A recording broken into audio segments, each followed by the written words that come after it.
Question क्या कह रहा है इसको पढ़ते हैं और इसको सॉल्व करते हैं। बहुत अच्छा क्वेश्चन है और एग्जाम में आया हुआ भी है, ठीक है।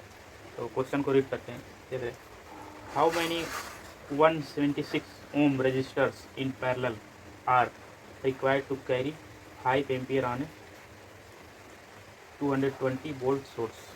तो क्वेश्चन का मीनिंग ये है कि कितना रेजिस्टेंस रिक्वायरमेंट होगा, ठीक है, अगर उसको पैरेलल कम्बिनेशन में ऐड किया जाए तो जिससे 5 एम्पियर करंट फ्लो और उसका वोल्टेज सोर्स कितना हो 220 हो। तो ये कितना हमको रेजिस्टेंस चाहिए। क्वेश्चन को थोड़ा सा घुमा दिया है, ट्रिकी कर दिया है, लेकिन है इजी, बस थोड़ा सा इसमें माइंड लगाना है, ठीक है।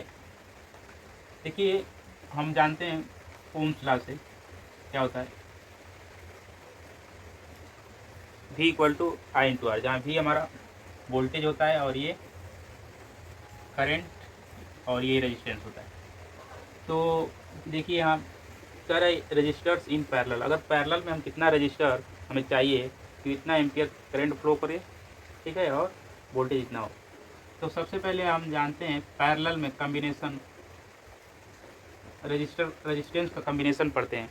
दो तरह से उसका कम्बिनेशन होता है, पैरेलल और सीरीज में।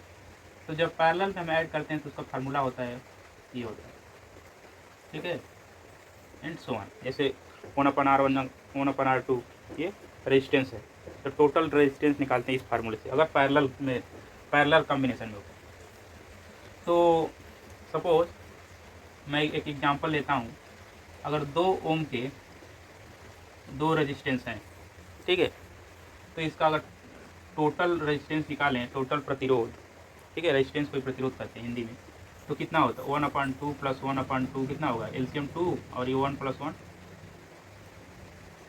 2 × 2 × 1, ठीक है। तो इसको क्या होगा R इक्वल टू कितना आएगा 1 ओम, ठीक।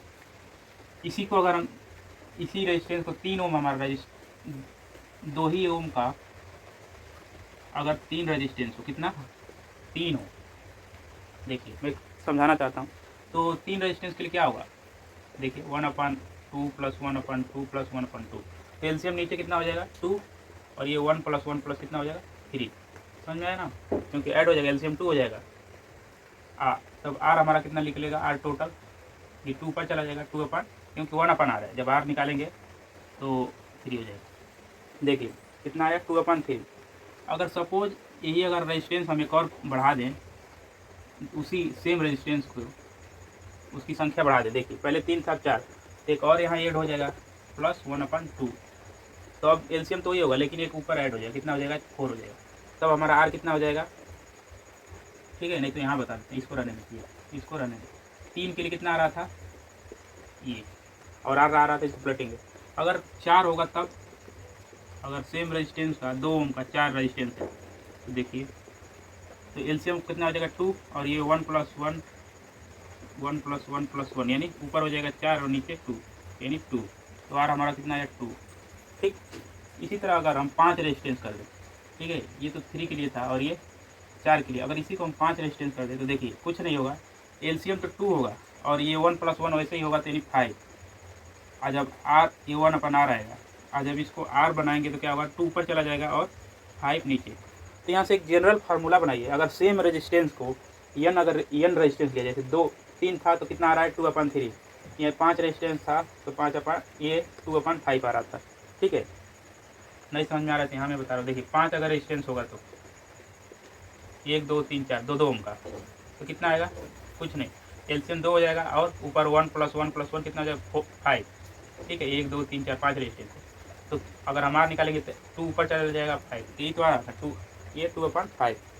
तो मैं यहाँ से जनरल फार्मूला ये बनाना चाहता हूँ कि देखिए अगर 2 रेजिस्टेंस है, मतलब 2 ओम का रेजिस्टेंस है, तो नीचे नंबर ऑफ रेजिस्टेंस है, ठीक है, टोटल नंबर ऑफ रेजिस्टेंस 5। उसी तरह यहाँ देखिए 3 रेजिस्टेंस था 1 2 3, तो कितना आ रहा था यहाँ 2/3, यानी 2/3 आ रहा था। ऊपर देखिए क्या रहा है, एक रेजिस्टेंस की वैल्यू 2 ओम और नीचे 3 रेजिस्टेंस है, नंबर ऑफ रेजिस्टेंस। तो एक जनरल फार्मूला हम इसी की तरह बना सकते हैं कि अगर कोई आर रेजिस्टेंस का, ठीक है, टोटल निकालना हो, आर रेजिस्टेंस हो और उसकी संख्या एन हो, समझ रहे हैं, तो ये जनरल फार्मूला हो जाएगा क्या, टोटल रेजिस्टेंस निकालना होगा, रेजिस्टेंस सेम हो और उनकी संख्या n हो। अब n हमको पता नहीं है कितना हो, तो बस अब मिटाते हैं, इसको क्लीन करते हैं। तो बस अब हमारा ये जनरल फॉर्म निकल गया कि अगर रेजिस्टेंस R हो और उसकी संख्या सेम रेजिस्टेंस की कितनी रिक्वायरमेंट होगी। तो यहाँ से देखिए, अगर यहाँ से रेजिस्टेंस निकालें तो कितना होगा, V/I होगा। ठीक, अब देखिए, क्योंकि ये R टोटल अगर निकालना हो तो क्या करना पड़ा, R/N। ठीक, यानी इसकी जगह हम क्या लिखेंगे, नीचे लिखेंगे कि हमारा अगर R टोटल निकालना हो तो क्या लिखेंगे इसकी जगह, R/N और ये V/I। अब देखिए, वोल्टेज हमारा गिवन है कितना, 220, करंट भी कितना है 5 एम्पियर, उसके जगह रख दीजिए, और R भी हमारे एक रेजिस्टेंस की वैल्यू दिया है। ठीक है, तो रखिए वैल्यू 166। ठीक है, और ये एन ही हमको फाइंड करना है कि कितना रेजिस्टेंस हमको रिक्वायरमेंट है, तो उससे 5 एम्पियर का करंट फ्लो हो और उसका वोल्टेज सोर्स दिया है, और वोल्टेज कितना होगा 220 और करंट 5 एम्पियर। तो देखिए, इसको मल्टीप्लाई करिए, इधर हो जाएगा 76 × 5 = 220 × n होगा ना, क्योंकि इधर मल्टीप्लाई कर दिया। अगर हम n की वैल्यू यहाँ से निकालें तो कितना हो जाएगा, 176 × 5 और ये 220। अब देखिए, ये 2 से कट रहा है। देखिए, इसको मिटा देते, इसका काम खत्म हो गया।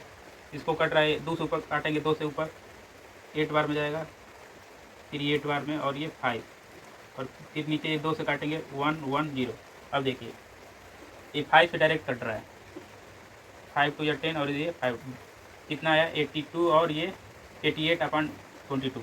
ये डायरेक्ट कितनी 4 टाइम में जा रहा है।